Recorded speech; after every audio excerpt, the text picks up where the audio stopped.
श्री श्री गुरु गौरांगो जयतः। क्या सद्गुरु का चरण आश्रय करने से सभी कर्मफल खंडित हो जाते हैं? पुराणों में एक कथा आई कि एक राजकुमार था। उसकी आयु 8 वर्ष की थी।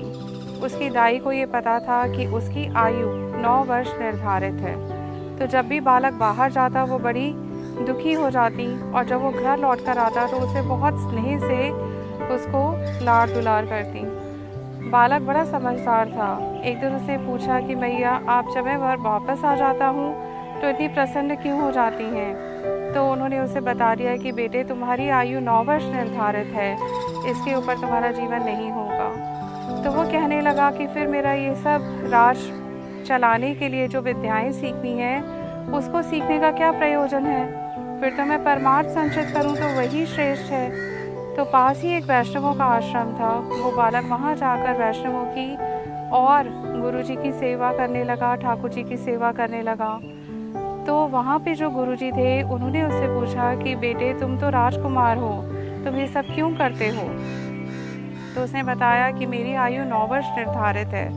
जब जीवन में इतना अल्प समय बचा है तो मैं उसको भगवान की और वैष्णवों की सेवा में लगाऊं, यही यथेष्ट है। तो उससे बड़े प्रसन्न हुए और उसे हरि नाम दीक्षा प्रदान की। बोला कि जब तुम्हारा 9वां जन्मदिन हो उस दिन सुबह तिलक धारण कर और माला लेकर मेरे पास आ जाना। 8 साल के बच्चे को उन्होंने अपनी गोदी में बिठा लिया और गुरु और शिष्य दोनों ही हरे कृष्ण महामंत्र का जाप करने लगे।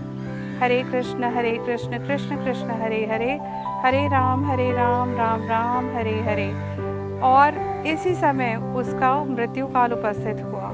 इंद्र को उस पर वज्र निक्षेप करना था जो उसकी मृत्यु का कारण बनता। जब इंद्र ने देखा कि वो अपने गुरुजी की गोदी में बैठा है तो उन्होंने ये नहीं किया और यमराज को बोल दिया कि अगर आप इसकी हत्या करना चाहते हैं तो आप ही कर लीजिए, लेकिन क्योंकि ये इतने बड़े वैष्णव की गोद में बैठा है, अगर मैंने इसको कोई नुकसान पहुंचाया तो उन्हें भी नुकसान पहुंचेगा, इसलिए मैं ऐसा कार्य नहीं करूंगा। तो यमराज ने एक बार गलत निर्णय लेने के कारण उनसे एक बार मांडव्य ऋषि के प्रति अपराध हो गया था। तो उन्हें शूद्र कुल में विदुर जी के रूप में आकर 100 साल पृथ्वी पर बिताने पड़े थे। अपना वो अनुभव याद कर उन्होंने कहा कि नहीं, इस पर वैष्णव अपराध मैं नहीं कर सकता। तो इस बालक की आयु 9 से बढ़ाकर 90 करने का आदेश उन्होंने अपने यमदूतों को दे दिया। तो ये देखिए कि किस प्रकार हम सद्गुरु का शरणाश्रय कर अपने कर्म फल का खंडन कर सकते हैं।